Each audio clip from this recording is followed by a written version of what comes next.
내게로 불러 온 세상 적시리 너를 해하는 자 해함을 입고 너를 축복하는 자 축복을 흔들리라 너는 하나님의 사랑 너는 사랑스러운 주의 축복 너는 향기로운 주의 약속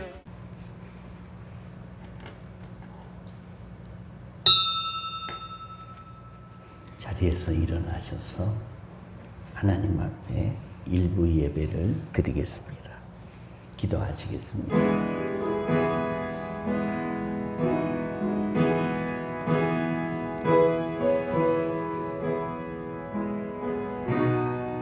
하늘에 계시는 주여, 내가 눈을 들어 주께 향하나이다. 여호와 우리 하나님을 바라보며 우리에게 은혜 베풀어 주시기를 기다리나이다. 인생들의 목자 되시는 하나님 아버지, 사방팔방을 둘러보아도 위로와 소망이 보이지 않는 현실 속에서도 주를 믿고 의지하고 신뢰하는 주의 백성들이 주의 전에 나와 예배드립니다. 어떤 형편에서든지 예배자의 자세를 잃지 않게 하시고 정성을 다하여 드리는 우리들의 예배를 받아 주옵소서. 집중하여 이 예배에 성공하게 하시고 방해하는 마귀 역사 못하도록 지켜주시고 천사들의 영을 보내주시고 성령님의 임재하심을 경험하게 하옵소서. 하나님께는 영광과 우리들에게는 은혜의 시간이 되게 하여 주시기를 주 예수님의 이름으로 기도하옵나이다. 아멘. 찬송가 3장 찬송입니다.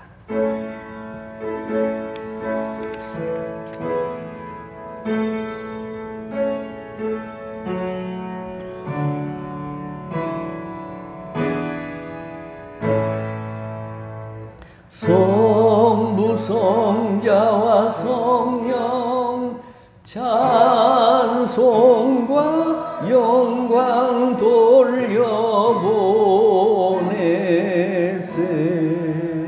대초로 지금까지 또 영원 무궁토록 성삼 있게 영광 영광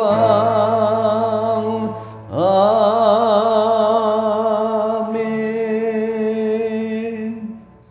하나님이여 주는 나의 하나님이시라.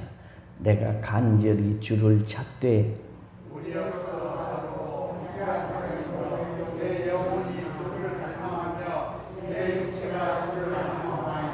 내가 주의 권능과 영광을 보기 위하여 주의 인자하심이 생명보다 나음으로 이름으로 나의 평생의 주를 송축하며 골수와 기름진 것을 먹음과 같이 나의 입이 기쁜 입술로 주를 찬송하되 내가 나의 침상에서 주를 기억하며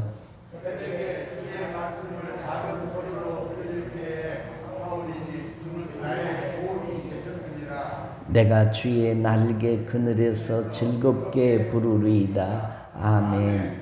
전능하사 천지를 만드신 하나님 아버지를 내가 믿사오며 그 외아들 우리 주 예수 그리스도를 믿사오니 이는 성령으로 잉태하사 동정녀 마리아에게 나시고 본디오 빌라도에게 고난을 받으사 십자가에 못 박혀 죽으시고 장사한 지 사흘 만에 죽은 자 가운데서 다시 살아나시며 하늘에 오르사 전능하신 하나님 우편에 앉아 계시다가 저리로서 산자와 죽은 자를 심판하러 오시리라. 성령을 믿사오며 거룩한 공회와 성도가 서로 교통하는 것과 죄를 사하여 주시는 것과 몸이 다시 사는 것과 영원히 사는 것을 믿사옵나이다. 아멘. 자리에 앉으소서. 262장 찬송입니다. 찬송 부른 다음에 이유님 권사님 기도해 주시겠습니다.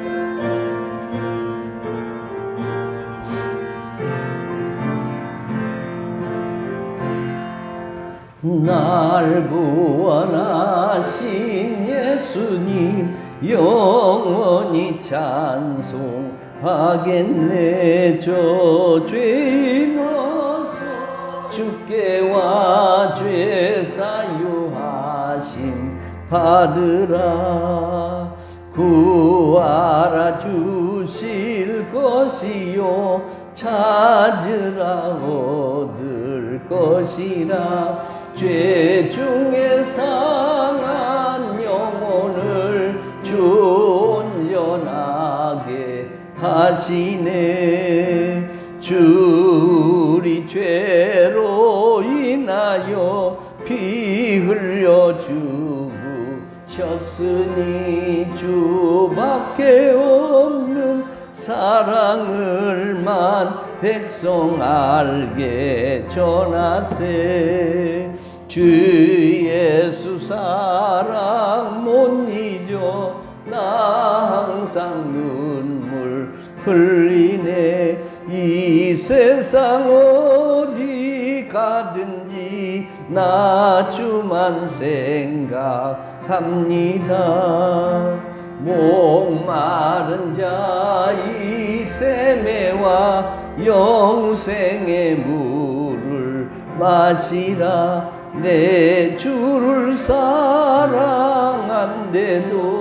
늘 맘에 부족하도다.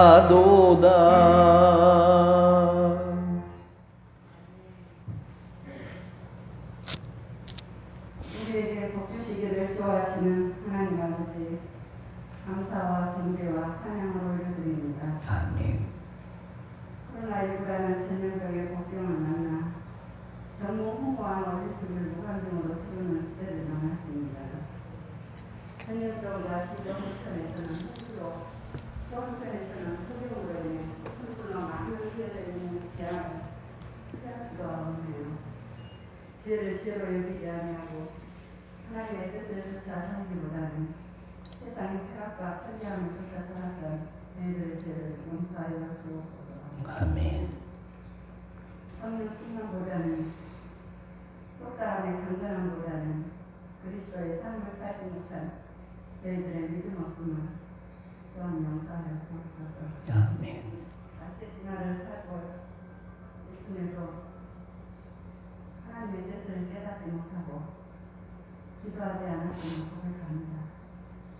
우리의 악마를 선히 인도하여 주옵소서. 아멘.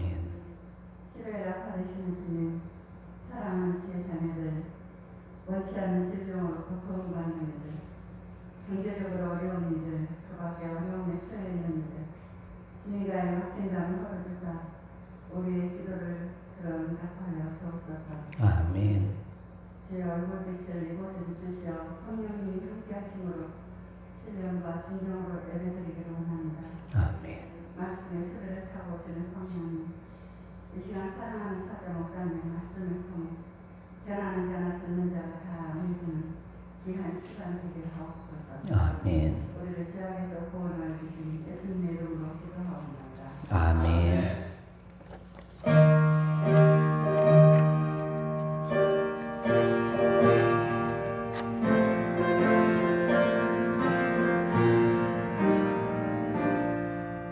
아멘. 교회 소식입니다. 코로나가 백신을 맞았는데도 돌파 감염되는 일들이 많아서 점점 더 심각해지고 있습니다.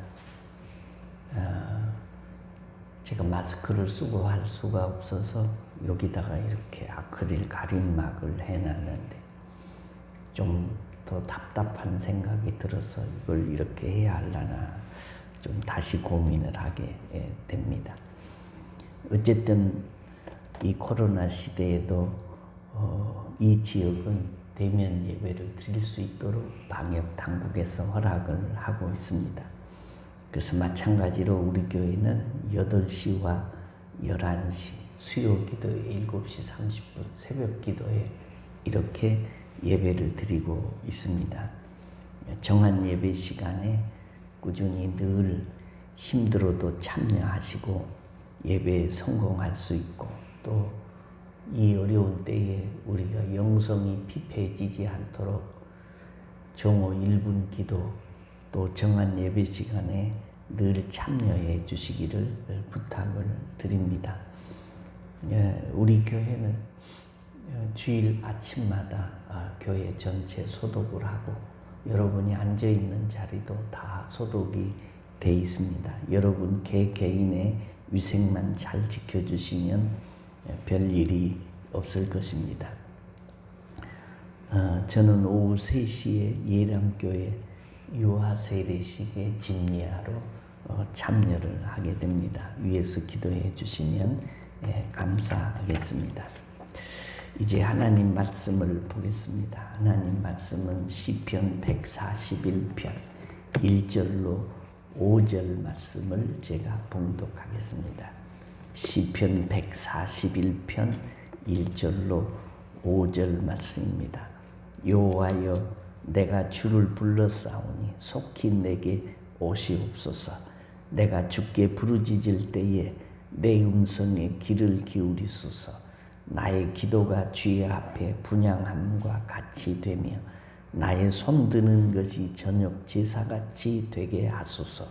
여호와여 내 입에 파수꾼을 세우시고 내 입술의 문을 지키소서. 내 마음이 악한 일에 기울어 죄악을 행하는 자들과 함께 악을 행하지 말게 하시며 그들의 진수성찬을 먹지 말게 하소서. 의인이 나를 칠지라도 은혜로 여기며 책망할지라도 머리에 기름같이 여겨서 내 머리가 이를 거절하지 아니할지라. 그들의 재난 중에도 내가 항상 기도하리로다. 아멘. 기도하겠습니다. 하나님을 감동시키는 사람을 감동시키시는 하나님 아버지, 하나님을 감동시킬 수 있는 가장 탁월한 방법인 예배의 자리에 나올 수 있는 믿음과 형편을 허락해 주신 하나님을 찬양하고 높이고 경배를 드립니다. 그냥 나온 것이 아니라 최선의 것을 가지고 나와서 주님 앞에 드렸습니다. 우리는 부자가 아닙니다. 그러나 주신 것 중에 일부를 전부를 드리는 마음으로 정성으로 주님께 드렸습니다. 아벨의 예물로 받아 주옵소서. 드리는 성도들의 정성과 마음과 소원을 들어주시고 30배, 60배, 100배로 갚아 주옵소서. 쓰이는 곳에도 하나님의 뜻이 나타나게 하옵시고 우리들에게도 보람이 되게 하옵소서. 환난 중에 특별히 삶이 힘든 사람들을 불쌍히 여겨 주옵소서.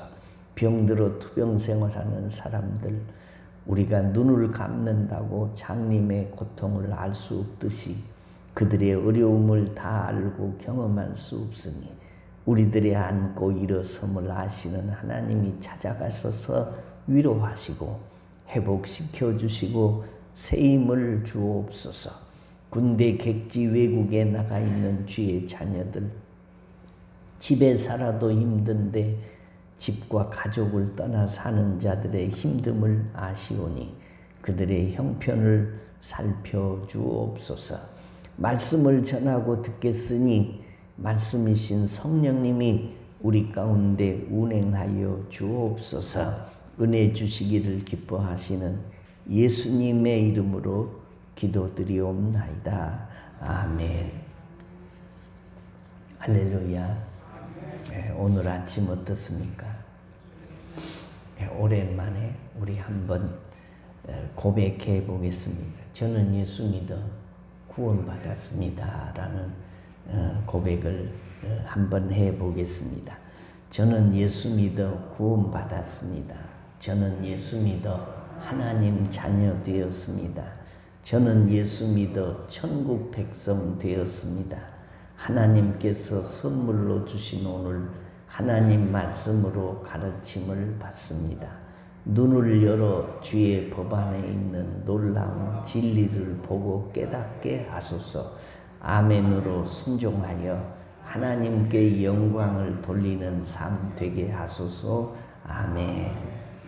그런 삶 되시기를 주의 이름으로 축원합니다. 제가 요즘에 예수 믿는 것이 어렵다고 자주 말씀을 드립니다. 기억이 나십니까? 교회 나오시면 설교는 듣고 계십니까?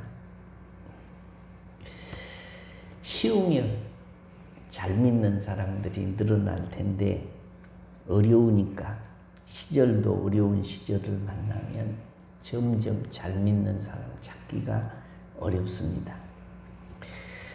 여러분, 예수 믿는 것이 왜 어려울까요? 어려운 이유가 뭘까요? 무엇이 가장 어렵게 합니까? 말씀대로 사는 것이 어렵습니다. 믿는 것은 간단합니다. 죄 없으신 예수님이 나를 구원해 주시려고 이 세상에 사람의 몸을 입고 오셔서 십자가에 못 박혀 죽으시고 사흘 만에 살아나시고 부활하셔서 승천하셔서 하나님 보좌 우편에 계시다가 이 세상을 심판하러 오실 것을 마음으로 믿고 입으로 시인하면 구원에 이릅니다. 여러분, 그렇게 믿으시면 아멘. 이 말씀이 무슨 말씀이냐? 우리가 하나님을 믿는데 사도신경대로 믿으면 됩니다. 그리고 고백하면 됩니다. 그러면 구원의 반열에 이릅니다. 이런 사람은 주님을 주님이라고 부릅니다. 그러니까 구원은 순간입니다. 어린아이가 세상에 태어나는 것은 순간이지만 자라가는 것은, 사람 노릇을 하는 것은 일생 동안 수고하고 힘쓰고 배우고 노력을 해야 사람 노릇을 하는 것과 마찬가지입니다. 믿고 고백하고 영접하면 그리스도인이 되고 하나님의 자녀가 되고 천국 백성이 됩니다. 그런데 천국 백성이 되자마자, 예수 믿고 구원받은 사람이 되자마자 천국으로 직행에 들어가는 것이 아니고 하나님이 너 그만 살고 오너라 라고 우리를 불러가실 때까지는 천국을 모르는 사람들, 지옥 갈 사람들, 엄밀히 말하면 마귀가 지배하는 세상을 사는 사람들과 부대끼면서 살아야 합니다. 그럼에도 불구하고 그 속에서 우리는 하나님 자녀답게 살아야 합니다. 구원받은 자처럼 살아야 됩니다. 말씀대로 살아야 됩니다. 세상은 구원받은 자들이 사는 세상이 아니고 구원의 법칙대로 사라지는 세상이 아니라 세상의 법칙대로 살아가는 곳이 세상입니다. 그래서 주님이 말씀하셨습니다. 보라, 내가 너희를 보냄이 양을 이리 가운데 보냄과 같도다. 그러므로 너희는 뱀같이 지혜롭고 비둘기같이 순결하라. 우리가 세상을 사는 것이, 더더구나 구원받은 예수 믿는 사람들이 이 세상을 사는 것은 양이 이리 가운데서 사는 것과 마찬가지다라고 말씀하신다라는 것입니다. 저는 이게 신학교를 다니다가 이게 나라의 부름을 받고 군에 입대를 했습니다. 신학생이니까 군대 갔더니 군대에서도 이게 군종사병의 일을 시켰어요. 그러니까 군인들을 상대로 주일날 예배를 인도를 하고 기도를 해주고 그들의 영적인 일을 이게 지도하는 일을 이 군 목사님 밑에서 하도록 했다라는 것입니다. 그리고 제대를 하고 복학을 하고 다시 재학 중이면서 결혼하기 전에 총각으로 저기 무안에 가면 일로 조금 떨어진 곳에 감돈교회라는 교회가 있는데 그 교회에서 전도사로 섬기던 시절이 있었습니다. 교인들은 아마 한 4, 50명 정도 모이는 교회였는데 신학생으로서 학교를 다니면서 이 전도사 목회를 합니다. 그런데 다른 것은 별 문제가 없는데 항상 이게 신방이 문제예요. 요즘에는 신방을 별로 잘 안 합니다. 더더구나 코로나 시대에 신방 갈 일도 없고 오라는 데도 없고 또 갈 수도 없어요. 그런데 그때 시절만 해도 이게 목회가 거의 절반은 신방이에요. 유고 신방, 병원 신방, 또 행사 신방, 무슨 그 절기 신방 이런 신방들이 계속 있었습니다. 결혼을 했으면 이게 사모와 같이 신방을 갈 텐데 이거 총각 전도사라 신방을 같이 갈 사람이 없어요. 그래서 그 교회에 연세가 지긋하신 권사님 한 분이 계신데 이분이 신방을 할 때 항상 같이 동행을 해 주십니다. 시골이 얼마나 바빠요. 그런데 일주일에 한 2번 정도는 신방을 꼬박꼬박 이 권사님이 따라다니세요. 논뚝길도 다니고 밭뚝길도 다니고 이 동네 저 동네 이렇게 신방 가고 병원에도 신방 같이 가고 그런데 하루는 이 권사님이 신방을 하다가 저한테 그렇게 말씀했어요. 전도사님 예수 믿기가 겁나게 힘들어라잉 그래요. 왜요 권사님 예수 믿는 것이 그렇게 힘들어요? 그랬더니 아니 들어보시오 전도사님 내가 예수 믿기 전에는요 선영을 섬기고 제사를 지냈는데 제사나 이 선영 섬기는 것을 1년에 한 번만 딱 정성 들어서 떡하고 밥하고 국 끓여서 절하고 그러면 딱 그걸로 끝. 근데 예수를 믿어본 게라니 매일 새벽 예배 가야 되죠. 권사니까. 주일날 일주일에 한 번씩 가서 예배 드려야죠. 또 저녁 예배 드려야죠. 수요일 예배 드려야죠. 11조 해야죠. 절기 지켜야죠. 주일마다 헌금 싸갖고 댕겨야죠. 주일날 일도 하지 말아야죠. 뭐 하지 말라는 것이 무지하게 많아갖고 사실은 그때 비하면 예수 믿는 것이 너무너무 힘들다는 거예요. 그래서 권사님 후회되세요. 예수 믿는 것이? 그랬더니 아니 그것은 아니고라니. 그래도 예수 믿는 것이 어렵다 그 말이지라잉 그러지. 그래요. 예수 믿는 것이 사실은 힘들어요. 제가 그 말을 듣고 가만 생각해 보니까 이게 전도사나 목사는 이것이 생업이고 이것이 일이니까 별거 아닌 것 같았는데 이게 성도들이 생각을 할 때에 이전에 제사 지내고 그런 거 하던 사람들이 예수를 믿고 나니까 아, 참 힘들긴 힘들겠다. 그런 생각을 제가 그때 처음 해봤어요. 여러분, 예수 믿는 것이 힘드세요? 여러분은 어떠세요? 우리 예수 믿기 전에 다 다른 거 믿고 살았잖아요.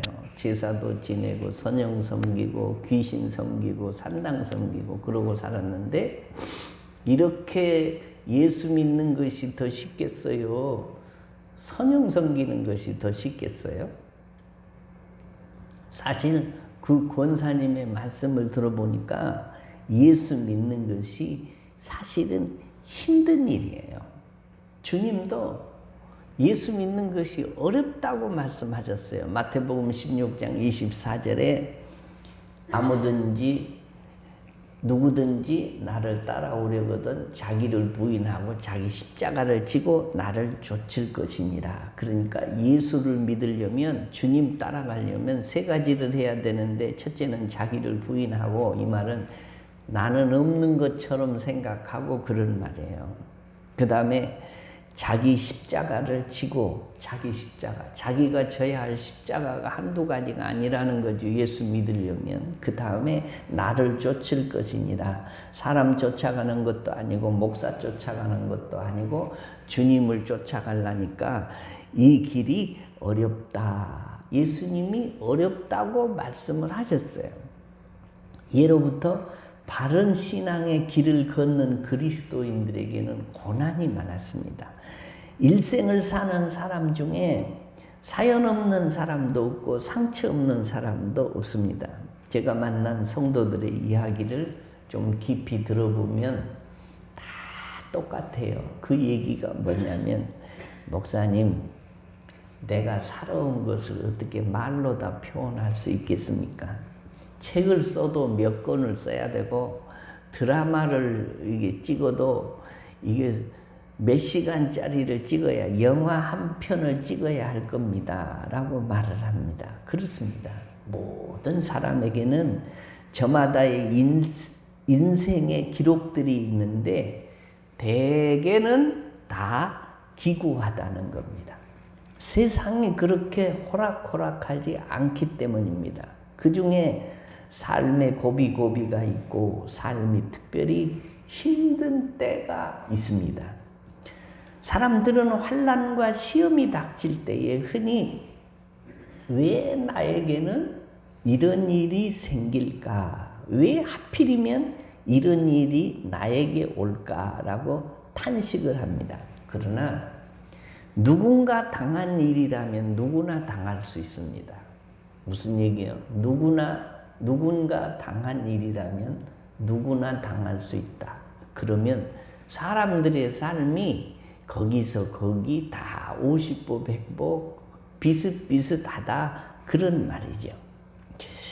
하나님의 인정을 받으면서도 고난을 많이 받았던 인물이, 특별히 고난을 많이 받았던 인물이 다윗이라고 할 수 있는데, 오늘 성경 141편 그 앞에 보면 뭐라고 써 있냐? 다윗의 시, 그렇게 써 있습니다. 조그마한 글씨로. 여러분의 성경에도 써 있습니까? 이 성경은 성령의 감동을 받아 다윗이 기록한 시다, 그런 말이죠. 이 다윗은 장인인 사울 왕에게 목숨 걸고 충성을 했더니, 골리앗을 이기고 돌아왔더니, 사울은 천천히고 다윗은 만만이다. 백성들이 노래를 부르는데 그렇게 불렀어요. 그러니까 당시에 사울 왕이 이게 머리가 돌아가지고, 아니 저놈은 만만이고 나는 천천히라고, 누가? 사울이 현재 왕인데 왕이 다윗보다 더 못하다라는 소리를 백성들에게 들었다는 거죠. 아, 그래서 저놈을 가만두면 내 자리가 위태롭겠구나 라고 생각을 하고 군사들을 풀어서 날마다 죽이려고 쫓아다닙니다. 후에 하나님의 은혜로 목동이었던 사람이 이스라엘의 2대 왕이 되니까 압살롬이라는 아들이 있는데, 이 압살롬이라는 자식이 아버지를 죽이고 왕권을 빼앗으려고 이게 반역을 일으킵니다. 이름이 압살롬이요. 압살해서 죽을 놈이죠. 이게 무슨 말이냐면 아버지의 왕권을 뺏으려고 하는 것은 아버지를 죽이려고 이게 반역을 일으켰다, 그런 말입니다. 내가 낳은 자식에게 짓밟히고 왕권을 뺏기는 것도 말할 수 없는 아픔이었지만, 자기에게 한때 충성했던, 맹세를 했던 이 신하들이 배신을 합니다. 성경을 좀 읽으신 분들은 아시겠지만 다윗이 압살롬의 반역으로 그래도 살라고 신발도 채 신지 못한 채 기드론 시냇가를 건너며 도망하는데, 그 피난길에서 베냐민 지파인 시므이가 줄곧 따라오면서 저주의 말을 쏟아냅니다. 피를 흘린 자여, 사악한 자여, 가거라 가거라, 여호와의 저주를 받은 자여. 그 부하가 그를 죽이려고 하지만 다윗은 오히려 사무엘하 16장 11절에 보면 하나님께서 저에게 명하신 것이니 저로 저주하게 내버려 두어라 라고 말하기까지 합니다. 다윗의 많은 환난과 시험과 삶이 궁지에 몰려서 이러지도 못하고 저러지도 못할 때에 고난과 위기에 직면한 다윗이 오늘 이 성경 말씀을 그 삶이 어려울 때에, 앞뒤가 막혀 있을 때에, 억울하고 힘들 때에 쓴 시가 오늘 성경 읽은 말씀이다라는 것입니다. 여러분 인생이 힘들 때 어떤 생각을 하고 어떤 일들을 하십니까? 예수를 안 믿는 세상 사람들은 인생이 힘들 때 대개 뭐 합니까? 술을 퍼마셔요. 잊어버리지 않은 거죠. 그러나 힘든 일일수록 잊어지는 것이 아니라 술을 퍼마시면 더 그 일이 조여오는 거죠. 그래서 헛소리하고 점점 미쳐가는 것입니다. 술에 취해 있을 때에도 잊어지지 않고 더욱 괴롭히는 것입니다. 사람들은 환난과 시험이 닥칠 때에 왜 나에게만 이런 힘든 일이 올까라고 원망하고 불평하고 인생을 포기하는 사람들이 많지만, 성도는 힘든 일을 만날 때, 삶이 힘들어질 때 하나님이 내게 이 힘든 일을 통해서 무엇을 말씀하시려고 하실까? 하나님께서 무엇을 가르치시려고 하실까라고 주님의 음성에 귀를 기울여야 됩니다. 그리고 더욱 마음으로 주께 의뢰해야 한다라는 겁니다. 다윗은 힘에 겨운 고난을 당하고서 하나님 앞에 부르짖습니다. 손을 들고, 다윗의 기도는 손을 든다라는 말은 전적으로 하나님만 의지하겠습니다, 그런 뜻입니다. 찬송가 280장처럼 천부여 의지없어서 손들고 웁니다. 주 나를 박대하시면 나 어디 가릴까? 세상을 의지하는 것이 모두 부질이 없어서 세상 것을 다 내려놓고 하나님의 긍휼을 의지하겠습니다 라는 이 신앙의 고백입니다.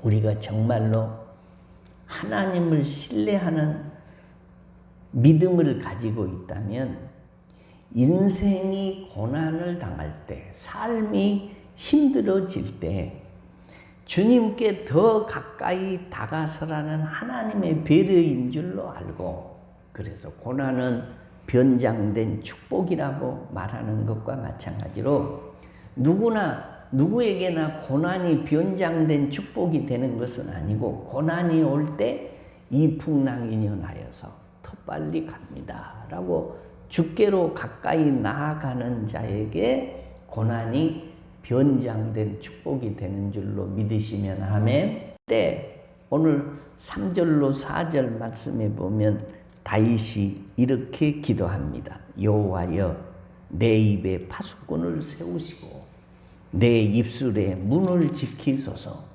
내 마음이 악한 일에 기울어 죄악을 행하는 자들과 함께 악을 행하지 말게 하시며 그들의 진수성찬을 먹지 말게 하소서. 이 말은 삶이 힘들어질 때 내 입술로 원망하거나 불평하지 않도록 내 입술에 파수꾼을 세워주시라 라고 기도한다라는 겁니다. 삶이 힘들어질 때 이 말을 다른 말로 바꾸면 이게 악을 출발시키면 안 된다, 그런 말이에요. 악을 출발시키면 악은 악순환되고 선은 선순환되는 것입니다. 악을 출발시키는 것이 뭐냐? 입술로 범죄하는 것입니다. 우리가 입술로 삶이 힘들어질 때 범죄를 하면 또 다른 범죄가 계속 악순환이 돼요. 이 우리나라에 부익부 빈익빈이라는 말이 있습니다. 이 자본주의 사회에서는 부자는 점점 부자가 되게 돼 있는 구조고, 가난한 사람은 점점 가난을 대물림할 수밖에 없는 구조를 부익부 빈익빈이라고 말해요. 부자는 받는 월급도 많지만 부자는 이자 수입도 있고 건물 임대료도 있고 투자해 놓은 곳에서 이윤도 나오고, 그래서 이 사람은 자기가 받은 월급보다 이게 쌓아놓은 것에서 나오는 이윤이 많아요. 그러니까 가만히 있어도 점점 더 부자가 되는 거예요. 이게 부익부입니다. 이게 선순환이에요. 그런데 가난한 사람은 생계를 꾸려가는 것도 힘든데 갑자기 돈 들어갈 일이 생겨요. 돈으로 해결하지 않으면 안 될 일이 꼭 생기게 마련이요, 살다 보면. 그러면 가난한 사람은 어떻게 하죠? 돈이 없으니까 빚을 내죠, 빚을. 빚을 내니까 그 빚에는 반드시 이자가 붙게 되고, 그래서 이자까지 물어야 되고 원금도 갚아야 되니까 이게 점점 가난한 사람은 가난을 대물림하고 가난에서 헤어나올 수 없다는 것입니다. 이 말이 무슨 말이냐? 부익부 빈익빈이고 선순환은 선순환되고 악순환은 악순환된다. 그렇게 말씀하는 겁니다. 영적인 일도 마찬가지예요. 우리가 삶이 힘들어지고 팍팍해지고 어려우면 입술로 이게 범죄를 하면요, 그 범죄가 또 다른 범죄를 일으키게 되고 또 더 큰 죄를 짓게 된다. 그래서 삶이 힘들어질 때는 절대로 악을 출발시키면 안 돼요. 그 출발시키는 시점이 어디냐? 입술로 불평하는 거예요. 한 가지를 불평하면 두 가지가 불평하게 나오게 되고, 두 가지를 불평하면 이제 죄를 짓게 되고, 작은 죄를 짓지만 점점 큰 죄를 지어서 마음이 광야와 같이 황폐화가 되고 결국 악순환이 계속되어서, 이런 사람은 성경에 말씀한 대로 있는 자는 받아 더 넉넉하게 되고 없는 자는 그 있는 것까지 빼앗기리라. 누가 말씀하시냐? 예수님이 말씀하신 거예요. 그러니까 선순환은 선순환되는 거고 악순환은 악순환되는 것이니, 우리는 절대로 삶이 힘들 때 악을 출발시키면 안 된다는 거예요. 죄를 짓기 시작하면 그 죄가 계속해서 더 큰 죄를 가져오게 한다라는 겁니다. 기도를 시작하는 사람은 더 기도하게 되고, 찬송을 시작하면 찬송이 더 나오고, 봉사를 한 가지 하면 두 가지를 하게 되고, 헌금을 하겠다고 결단하면 더 잘 되고, 예배를 최선을 다해 드리겠다고 결단하면 예배에 성공하게 되고, 반대로 한 번 불평하고 죄를 짓게 되면 그 악이 순환이 됩니다. 그러므로 시작이 절반이라고 하는 거예요. 선을 시작하면 벌써 절반의 선을 행한 거나 마찬가지고, 악을 시작하면 벌써 절반은 악에 빠져버렸어요. 사람이 화가 나면 이게 자제력을 잃어버려서 대항하여 악한 말을 터뜨린다든지 하나님을 향하여 원망하거나 불평할 수가 있습니다. 성도는 이런 미혹에 빠지지 않도록 입술을 지켜야 된다. 오늘 이 다윗이 삶이 힘들고 어려울 때에 하나님, 내가 내 입술 지키기가 어려우니 하나님이 내 입술에 파수꾼을 세워주셔서 악을 출발시키지 않도록 나를 지켜주옵소서라고 기도한다는 거예요. 그러면 이러한 미혹, 원망하거나 불평할 수 있는 미혹에 빠지지 않도록 입술을 지켜야 되는데, 이 입술을 지키는 적극적인 방법은 감사를 표현하는 것입니다. 이게 운동 경기 중에 공격이 최선의 방어다라는 말이 있어요.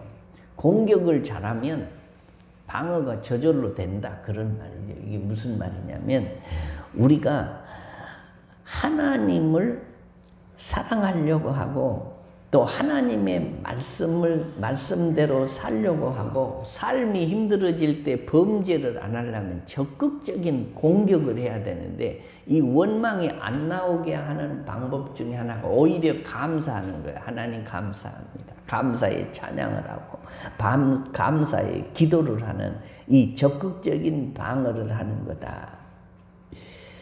주님께서 마태복음 12장 36절에 사람이 무슨 무익한 말을 하든지 심판날에 이에 대하여 신문을 받으리라 라고 하셨습니다. 그러므로 이게 말을 조심해요. 말을.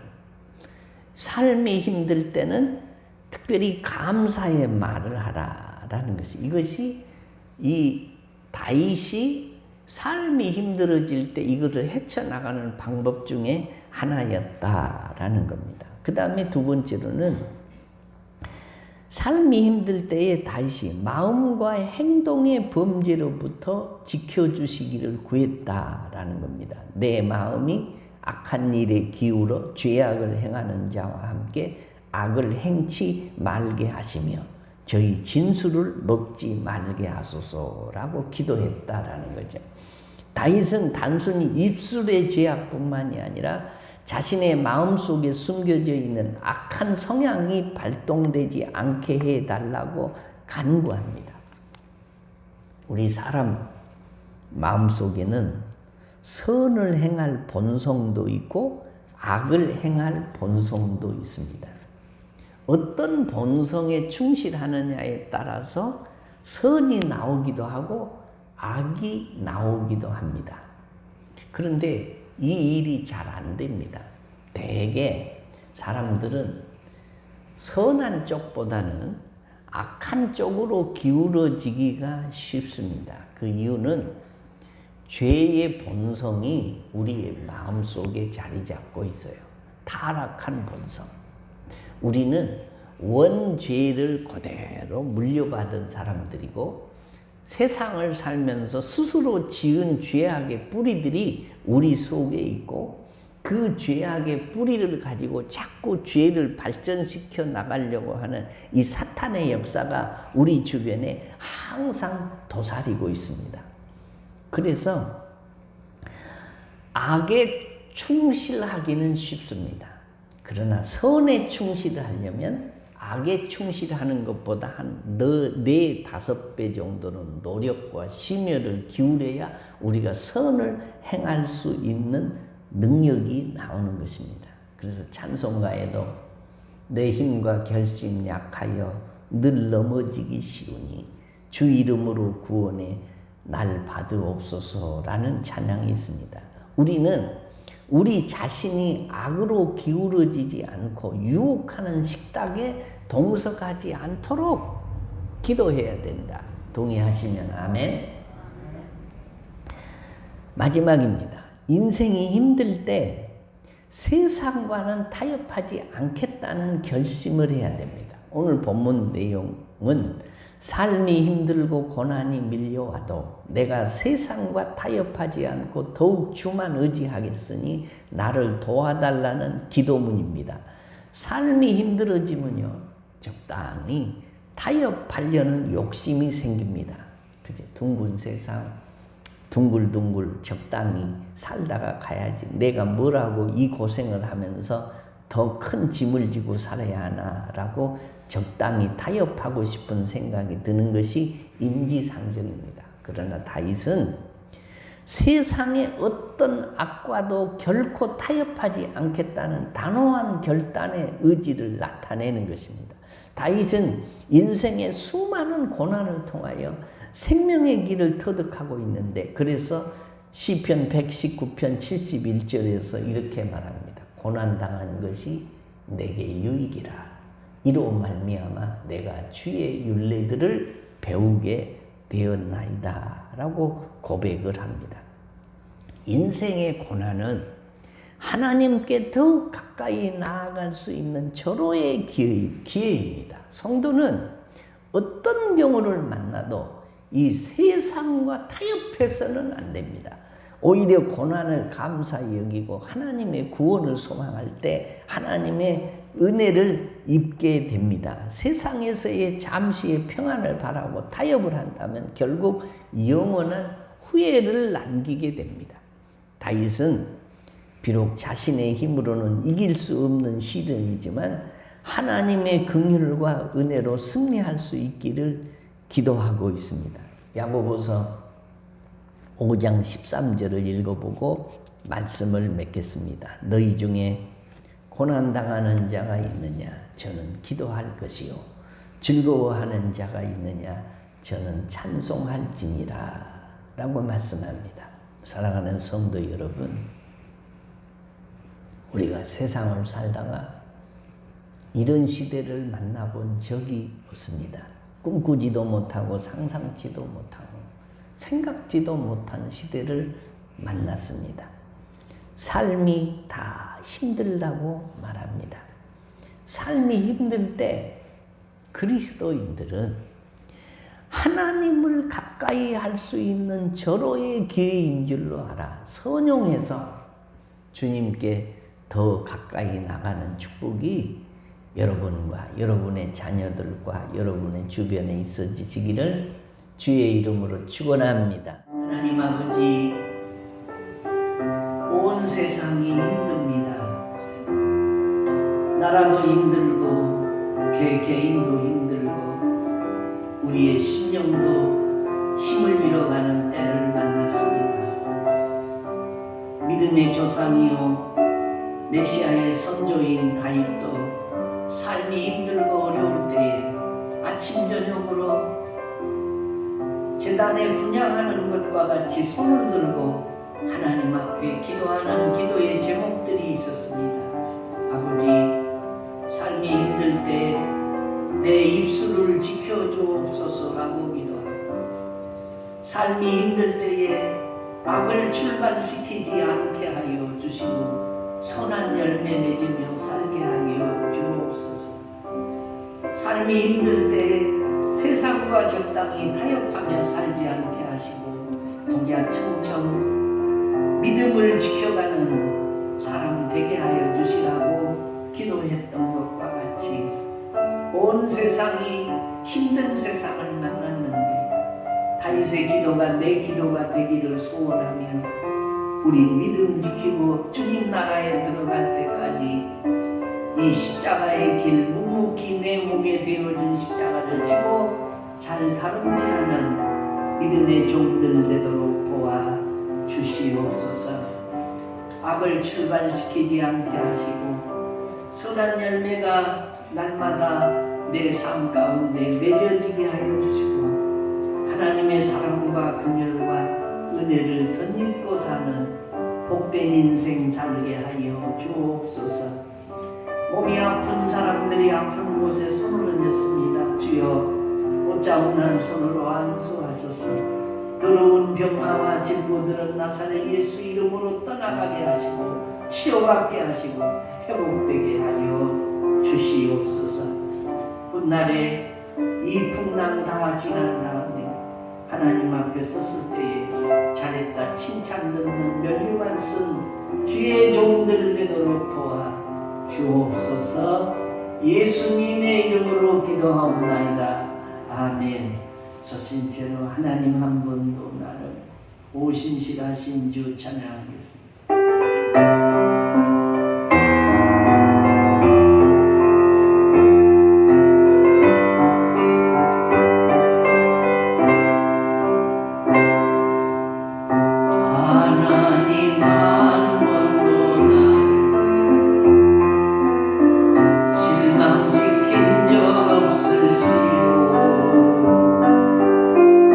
언제나 공평과 은혜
주 예수 그리스도의 은혜와 하나님 아버지의 사랑과 성령님의 위로하심과 교통하심이 삶이 힘들어질 때 다윗처럼 내 입술에 파수꾼을 세워주소서.